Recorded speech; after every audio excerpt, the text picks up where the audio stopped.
Island of the Blue Dolphins, by Scott Odell. Chapter 1. I remember the day the Aleut ship came to our island.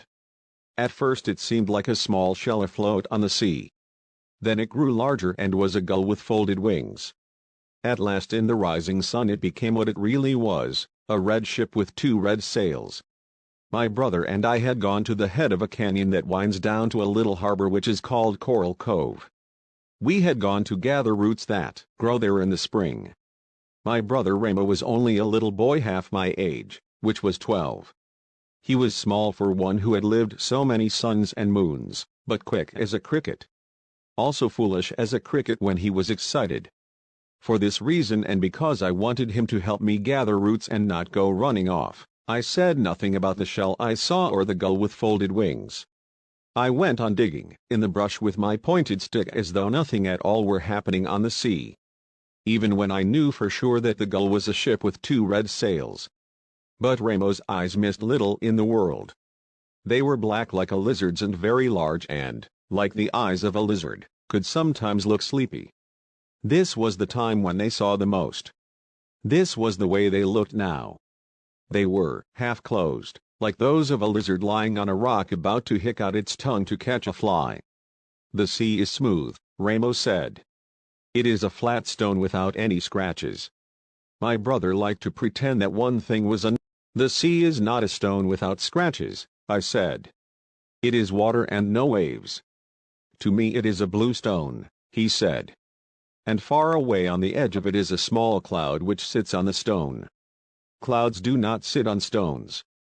On blue ones or black ones or any kind of stones. This one does. Not on the sea, I said. Dolphins sit there, and gulls, and cormorants, and otter, and whales too, but not clouds. It is a whale, maybe. Ramo was standing on one foot and then the other, watching the ship coming, which he did not know was a ship because he had never seen one. I had never seen one either, but I knew how they looked because I had been told. While you gaze at the sea, I said, I dig roots. And it is I who will eat them and you who will not. Ramo began to punch at the earth with his stick, but as the ship came closer, its sails showing red through the morning mist, he kept watching it, acting all the time as if he were not. Have you ever seen a red whale? He asked. Yes, I said, though I never had. These I have seen are gray. You are very young and have not seen everything that swims in the world. Ramo picked up a root and was about to drop it into the basket. Suddenly, his mouth opened wide and then closed again. A canoe! He cried. A great one, bigger than all of our canoes together. And red. A canoe or a ship, it did not matter to Ramo. In the very next breath he tossed the root in the air and was gone, crashing through the brush, shouting as he went. I kept on gathering roots, but my hands trembled as I dug in the earth, for I was more excited than my brother. I was a ship there on the sea and not a big canoe, and that a ship could mean many things. I wanted to drop the stick and run too, but I went on digging roots because they were needed in the village. By the time I filled the basket, the Aleut ship had sailed around the wide kelp bed that encloses our island and between the 2 rocks that guard Coral Cove. Word of its coming had already reached the village of Ghalazat. Carrying their weapons, our men sped along the trail which winds down to the shore. Our women were gathering at the edge of the mesa. I made my way through the heavy brush and, moving swiftly, down the ravine until I came to the sea cliffs. There I crouched on my hands and knees. Below me lay the cove. The tide was out and the sun shone on the white sand of the beach. Half the men from our village stood at the water's edge. The rest were concealed among the rocks at the foot of the trail, ready to attack the intruders should they prove unfriendly. As I crouched there in the toyon bushes, trying not to fall over the cliff, trying to keep myself hidden and yet to see and hear what went on below me, a boat left the ship. 6 men with long oars were rowing. Their faces were broad, and shining dark hair fell over their eyes. When they came closer I saw that they had bone ornaments thrust through their noses. Behind them in the boat stood a tall man with a yellow beard.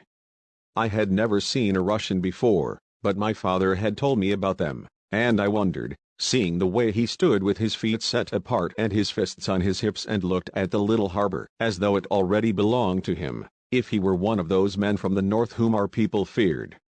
I was certain of it when the boat slid into the shore and he jumped out, shouting as he did so. His voice echoed against the rock walls of the cove. The words were strange, unlike any I had ever heard. Slowly then he spoke in our tongue. "I come in peace and wish to parley," he said to the men on the shore. None of them answered, but my father, who was one of those hidden among the rocks, came forward down the sloping beach. He thrust his spear into the sand. "I am the chief of Ghalazat," he said. "My name is Chief Chowig." I was surprised that he gave his teal name to a stranger. Everyone in our tribe had two names, the real one which was secret and was seldom used, and one which was common, for if people use your secret name it becomes worn out and loses its magic. Thus I was known as Juana, which means the girl with the long black hair, though my secret, Karana. My father's secret name was Chowig. Why he gave it to a stranger I do not know. The Russian smiled and held up his hand, calling himself Captain Orlov. My father also held up his hand. I could not see his face, but I doubted that he smiled in return. "I have come with 40 of my men," said the Russian. "We come to hunt sea otter. We wish to camp on your island while we are hunting." My father said nothing. He was a tall man, though not so tall as Captain Orlov, and he stood with his bare shoulders thrown back, thinking about what the Russian had said. He was in no hurry to reply because the Aleuts had come before to hunt otter. That was long in the past, but my father still remembered them. "You remember another hunt," Captain Orlov said when my father was silent. "I have heard of it too. It was led by Captain Mitrov, who was a fool and is now dead. The trouble arose because you and your tribe did all of the hunting." "We hunted," said my father, "but the one you call a fool wished us to hunt from one moon to the next, never ceasing."